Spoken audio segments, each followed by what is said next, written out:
Muy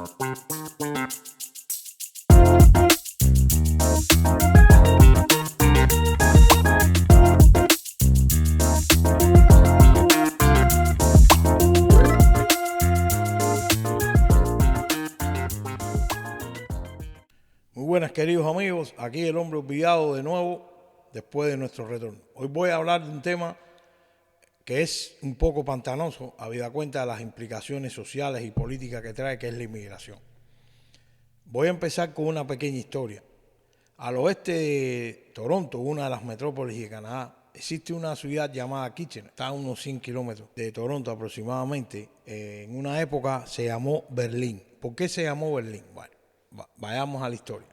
Resulta que las 6 naciones le vendieron a un señor un determinado volumen de tierras que están ubicadas, como dije, al oeste de actual Toronto.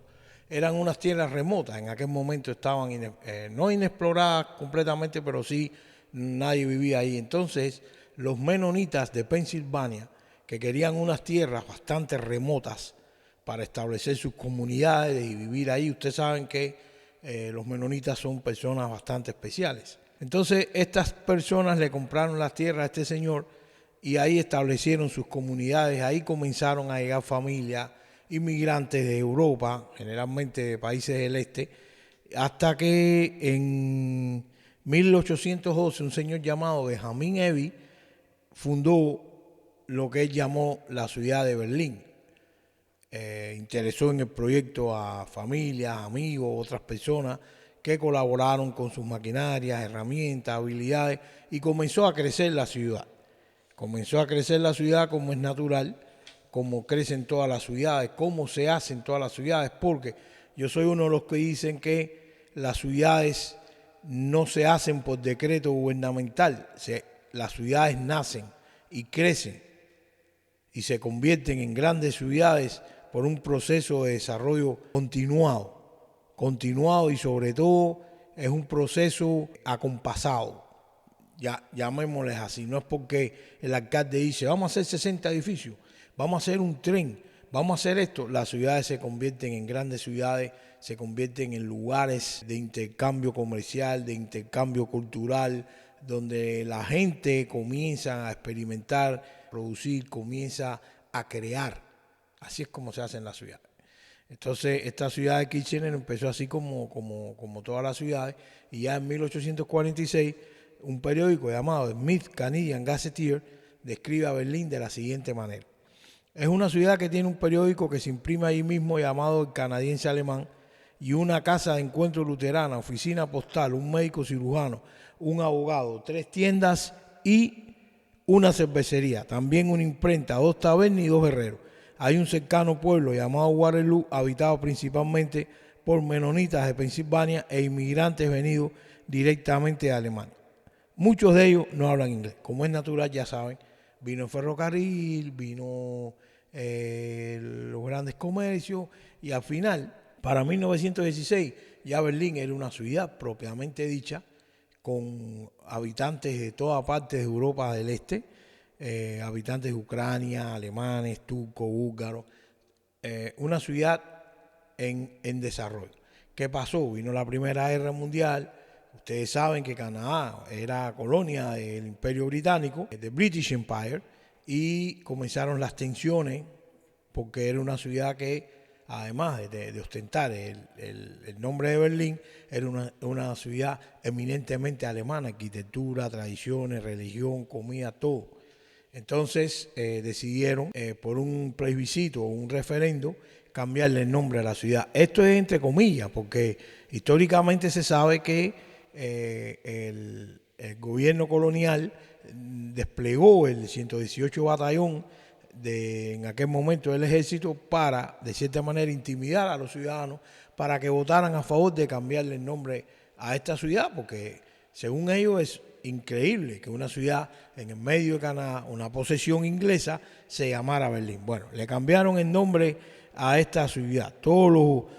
Estas personas ucranianas, alemanes, turcos y búlgaros fueron confinados en campos de concentración bajo el acta de medidas de guerra, el cual fue aplicado en 1914. Y en 1916 Ya le cambiaron el nombre, se lo pusieron, le pusieron el nombre de Kitchener por Herbert Kitchener, que era un mariscal de campo inglés, y todas las propiedades de estas personas fueron confiscadas.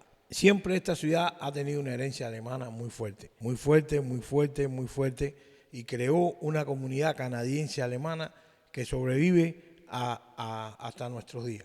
Escuelas, iglesias, tradiciones, celebraciones, por ejemplo, el Oktoberfest de Kitchener es el segundo festival bávaro mayor después del normal, que creo que se hace en Múnich, en Alemania. Dicen que es el segundo Oktoberfest más grande del mundo y el evento, como es natural, se basa en el Oktoberfest original de Alemania y se dice que es el festival de origen alemán más grande de Canadá. Como es natural también, hay una pila de plumíferos de las universidades de aquí de Canadá que niegan esta realidad porque para ellos no es un festival importante, no revela la cultura alemana inextricada en la cultura canadiense, etcétera, etcétera, etcétera. Ahora les voy a dar una cifra. Estas cifras son de Estadísticas Canadá y están hechas en el 2016, donde nos dicen que en el 2016 el porcentaje de alemanes en Kitchener es el 22.2%, de ingleses el 21.8%, de escoceses el 16.4%, de franceses 16.2%, de polacos el 9.0%, de holandeses 5.5% y de indios del este 3.6%. Aquí me voy a detener, amigos. Indios del este. ¿Qué quiere decir indios del este? Los que vienen de la India, los que vienen de Pakistán, los que vienen de esa zona. Hay una malformación en la denominación de cuando se dice indio. En Norteamérica, indios son los nativos. Está mal, son nativos de Norteamérica. De la misma manera que están las grandes naciones americanas, están las grandes naciones canadienses, están otras tribus que no son tan conocidas, todos son nativos, no son indios. Entonces, cuando yo digo indio, a partir de ahora, me estoy refiriendo a los que se llaman indios del este, la gente, los inmigrantes que vienen de Pakistán, de la India y sus ciudades, Bombay. ¿Qué tenemos aquí? Tenemos aquí que en el 2016 también nos están diciendo que Kitchener tiene un 76.3% de blancos con un 21.8% de minorías visibles y un 1.9% de nativos. Ok, 21.8% de minorías visibles. ¿Cuáles son las minorías visibles? Ya ustedes saben, Asia, negro, latinoamericano, sudeste asiático, árabe, etcétera, etcétera, etcétera. Quiere decir, fíjense, 2016, el 73.6% son de blanco, es decir, originarios de los primeros pobladores alemanes, de húngaros, de polacos, de ingleses, de escoceses, etcétera, etcétera. 76.3% en el 2016. Bueno, en el 2023 ya eso ha cambiado drásticamente. Drásticamente. La población de Kitchener ahora es mayoritariamente india. No tengo la cifra porque no he accedido al censo, o no sé si hicieron un censo el año pasado, pero lo que veo yo, el hombre a pie, el hombre de la calle, recuérdense que yo no soy un experto de nada. Yo sencillamente soy un hombre como ustedes que sale a trabajar o está en la casa y tiene que salir a comprar mandados, a echar gasolina, a ir aquí, a ir allá, y estoy en constante contacto de lo que veo en la calle. Y lo que veo en la calle yo son exclusivamente indios. Voy al médico y el doctor es indio. Sus ayudantes son indias. Algunas veces son canadienses. Voy al oftalmólogo y la doctora es china, pero todos sus ayudantes son indios. Entonces, voy al dentista, el doctor es indio. Voy a donde vaya, todo el mundo es indio. Los servicios, la gasolinera, las cafeterías, los Walmart, las demás tiendas, las farmacias, es brutal. Entonces, yo como gente de la calle también me pregunto qué está pasando. Entonces voy, investigo y la narrativa oficial me dice que no, el problema es que el índice de natalidad de Canadá es bajísimo, necesitamos inmigrantes. El otro día salió un ministro de no sé qué diciéndonos que necesitaban más inmigrantes para construir más casas. porque hay una crisis de habitabilidad en Canadá. No es mentira, pero si tú traes 100,000, 200,000 personas a vivir aquí, que ya de por sí la crisis de housing es grande, tú estás aumentando esa crisis de habitabilidad. Entonces me dice, me traes los inmigrantes, no tienes dónde ponerlos, y me dice que necesita más inmigrantes para construir las casas porque tienes una crisis. Es evidente la disfuncionalidad de este discurso. Entonces nos dicen que hay muchos problemas con el rate de natalidad aquí en Canadá, que la gente vive más, se retiran, no aportan a la sociedad como antiguamente. Hay muy poca fuerza de trabajo que se incorpora al mercado laboral, que necesitamos inmigrantes. No es mentira, es cierto.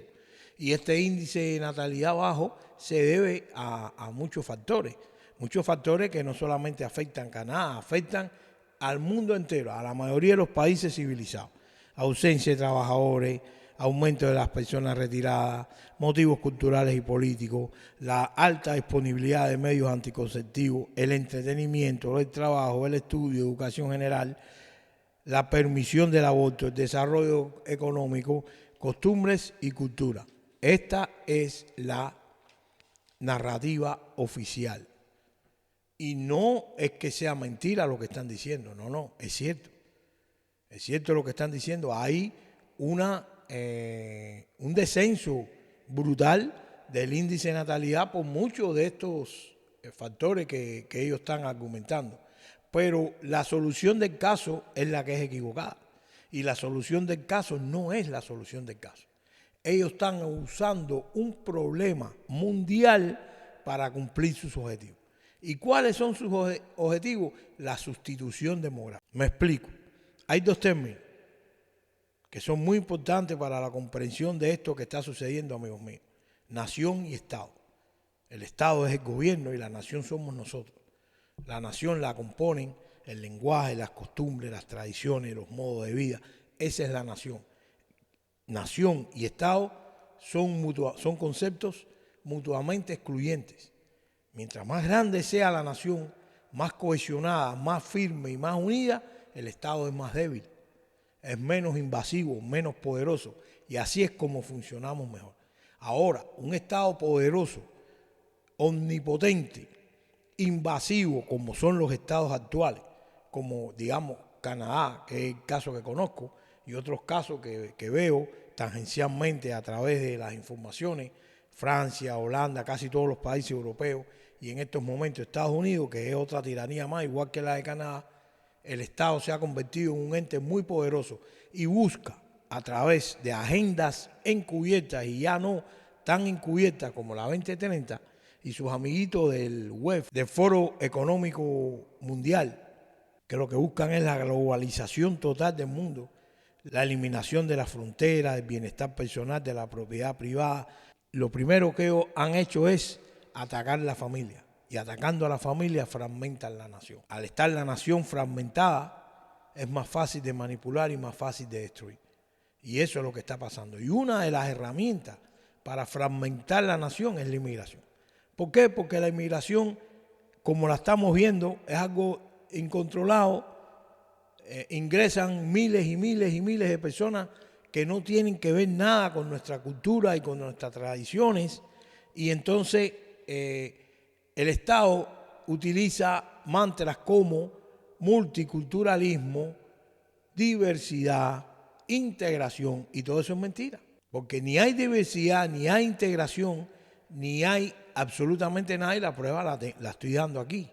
¿Cuál es la diversidad en más de 400,000 o 200,000 personas que vienen exclusivamente de la India? Que si yo viera serbios, croatas, chinos, argentinos, mexicanos, guatemaltecos, panameños, cubanos, haitianos, africanos, yo digo, bueno, sí, necesitamos inmigrantes, necesitamos gente en la fuerza de trabajo, pero vienen de todas partes del mundo, diversos.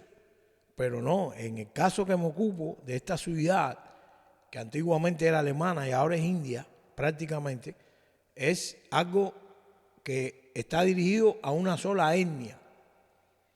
¿Y qué trae esta sola etnia? Bueno, lo mismo que pasa en Francia, lo mismo que pasa en Inglaterra. Comienzan los guetos. ¿Por qué? Porque no se integran. Viene la primera ola de inmigrantes, primera generación. No era como antes. No era como antes. Porque cuando en la época mía de inmigrantes, venía alguien, primera generación de inmigrantes, y trabajaba sin parar para garantizar que sus hijos tuvieran mejor vida que él.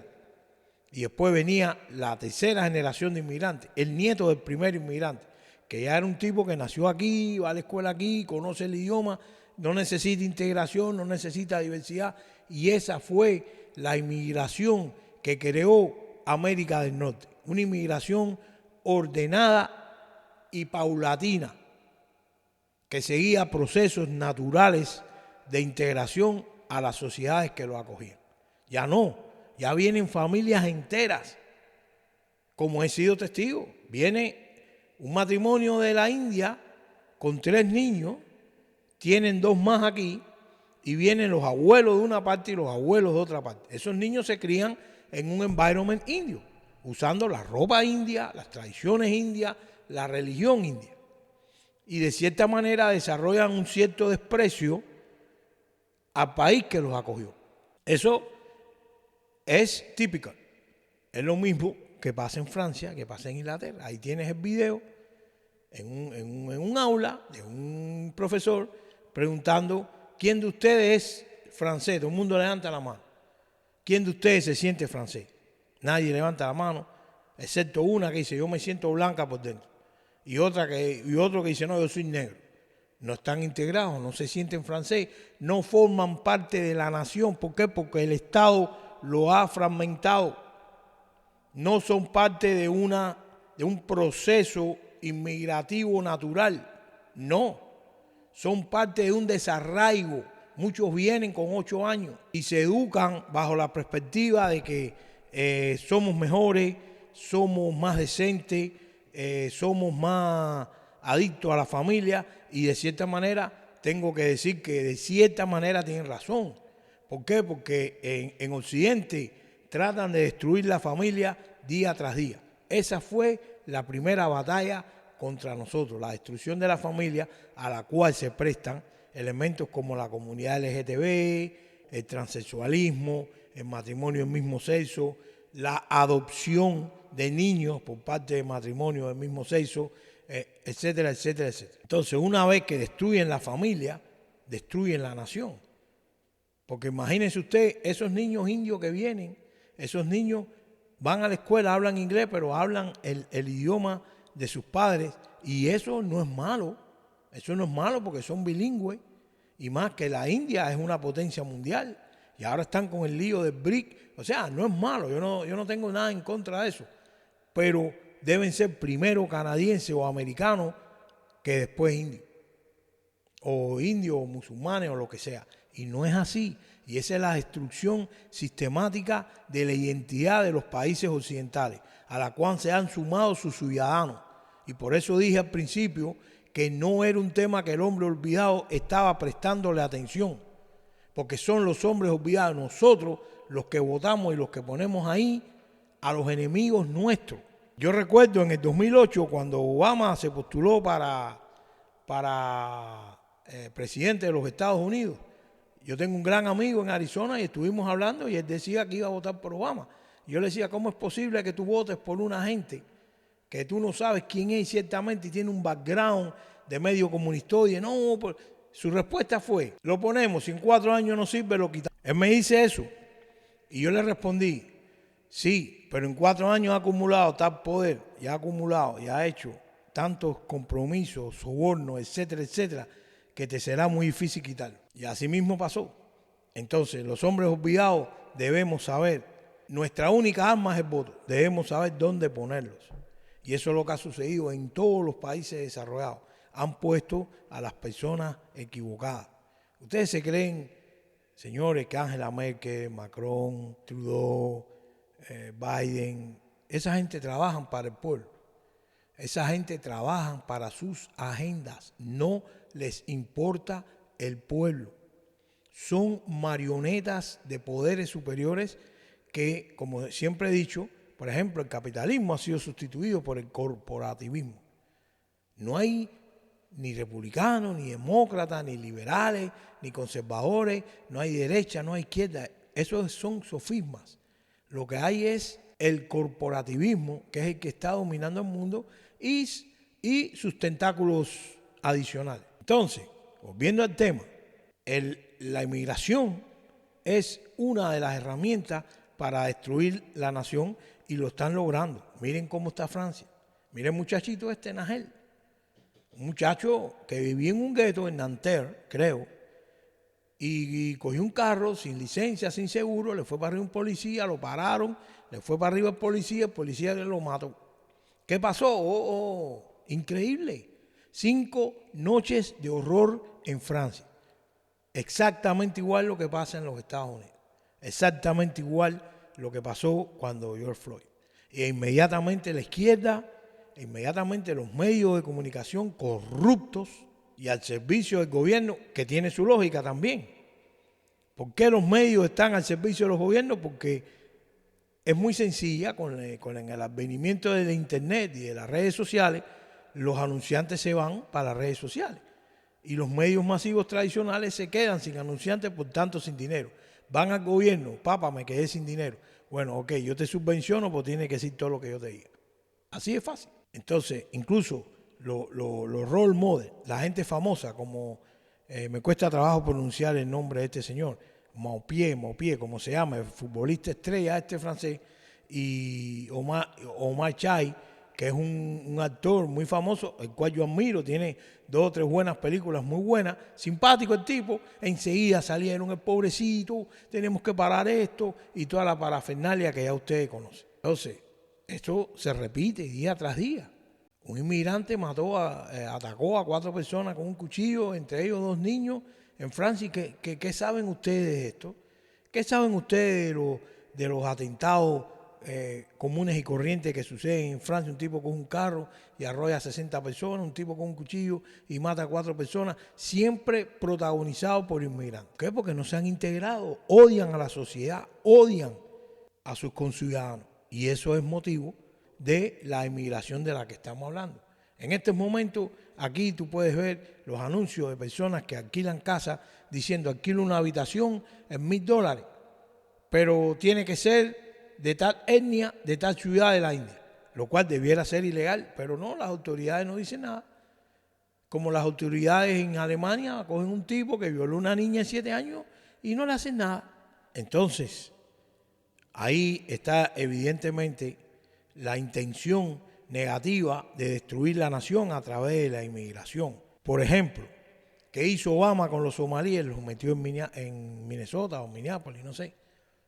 Le dio el camino expedito a la ciudadanía. ¿Cuál fue el producto de eso? Ilhan Omar. Una persona rabiosamente socialista, rabiosamente antiamericana, que tiene un sitio en el Congreso americano. Igual que la otra, igual que la otra, igual que la otra. ¿Y por qué? Tú dices, ¿cómo los americanos votaron por ella? No, no fueron los americanos. Fueron los miles y miles y miles de somalíes que Obama trajo, como hizo Justin Trudeau con los sirios y como va a ser el año que viene, que quiere traer 400,000 inmigrantes. Y cuando él te dice 400,000 inmigrantes, no son inmigrantes, son indios. Y ahora tenemos un ministro de Trudeau tratando de justificarnos por qué necesitan 400 para construir. Yo nunca he visto un indio en una construcción. Sí, yo los he visto en sus negocios, en las farmacias, en las compañías de cable, en las cafeterías, manichando pizzerías, heladerías, sí. Siempre hay indios. Pero trabajando en una fábrica, en una construcción, jamás he visto un indio. Ni lo voy a ver tampoco, porque no es su naturaleza, no es su tradición. Entonces, lo que tenemos que tener bien claro, amigos míos, es el problema que estamos enfrentando. El problema que estamos enfrentando es que somos la nación. Nosotros somos la nación. Y tenemos un enemigo al cual nosotros hemos hecho poderoso, que es el gobierno. El gobierno cada día acumula más poder, acumula más fuerza, acumula más recursos. Y nosotros cada día estamos más fragmentados, más divididos y más ajenos a los problemas que verdaderamente nos están diezmando. Por eso yo siempre termino mis programas con esta frase, tener los ojos abiertos, porque ahora mismo ante nuestros ojos se están desarrollando cosas que no sabemos. Cuando usted va a Facebook, usted lo que es una cantidad de sandeces que es increíble. Y Facebook es una herramienta extraordinaria, al igual que Twitter, al igual que TikTok, al igual que Instagram. La información que usted pone automáticamente se esparce en el mundo entero. ¿Y qué es lo que usted ve en esas plataformas? Tonterías. El culto al hedonismo, que es el culto a nuestra destrucción. Amigos, tenemos que tener los ojos bien abiertos y tenemos que saber dónde vamos a pisar, no por nosotros, sino por nuestros descendientes. Tenemos hijos, tenemos nietos. ¿En qué mundo van a vivir ellos? Todos estos líderes, entre comillas, responden al globalismo. Y el globalismo no nos quiere como somos. Fíjense en las ciudades cómo han distribuido bicicletas y carretillas eléctricas. No quieren que tengamos carros. Fíjense usted la campaña contra el consumo de carne vacuna. No quieren que comamos lo que hemos estado comiendo constantemente. En Inglaterra ya están distribuyendo insectos como comida escolar. Y eso sucede por la fragmentación de la nación. Y una de las herramientas, yo diría que la principal herramienta que están usando nuestros enemigos es la inmigración. Y vamos a estar aquí, no es la inmigración de la cual yo formo parte, no. Es la inmigración descontrolada, desenfrenada, con los fines de la globalización, del globalismo, de la uniformidad de pensamiento. Nos quieren convertir a todos en ovejas electrónicas y no lo debemos permitir. Que tengan muy buen día y ya nos veremos en el próximo encuentro donde hablaremos de otro tema importante para nosotros, los hombres olvidados. Y recuerden, mantengan los ojos abiertos.